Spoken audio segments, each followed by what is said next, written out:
Well, given the repercussions in the region, US Secretary of State Antony Blinken will visit Turkey on Friday to discuss the developments in Syria amid American fears that Islamic State fractions will exploit the turbulence to re-establish bases in the region. Indeed, in Turkey, officials say they're boosting facilities at the border with Syria to handle up to 20,000 crossings per day. Hundreds of Syrian refugees have been queuing up at different checkpoints since the Assad regime was ousted. Turkey's President Recep Tayyip Erdogan has also promised to open another crossing to ease their return. Well, France 24's Andrew Hilliar is in Cilvegozu on the Turkey-Syria border. Andrew, what's the situation where you are? Yeah, that's right. I'm at the Cilvegozu border crossing on the Turkish-Syrian border. This has been indeed one of the busiest crossings since the fall of the Assad regime.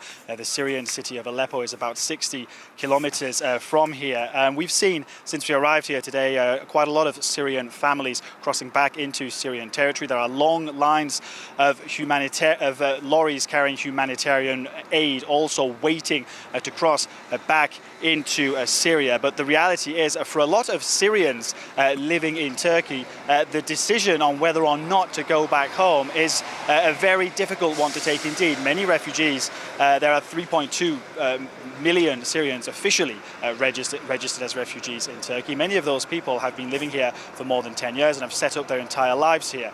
The other factor, of course, that plays into this is that in many parts of Syria where those refugees want to go back to, there isn't electricity or running water as yet. Many refugees also waiting to see if the security situation does indeed stabilize. Now, as for Turkey, well, Turkey's President Recep Tayyip Erdogan has made it quite clear that he would want to see the return of those refugees as soon as possible. There has been a rise in anti-immigrant sentiment here in Turkey. So indeed, Syrians now facing a very difficult choice about whether or not they stay in Turkey or go back home to Syria.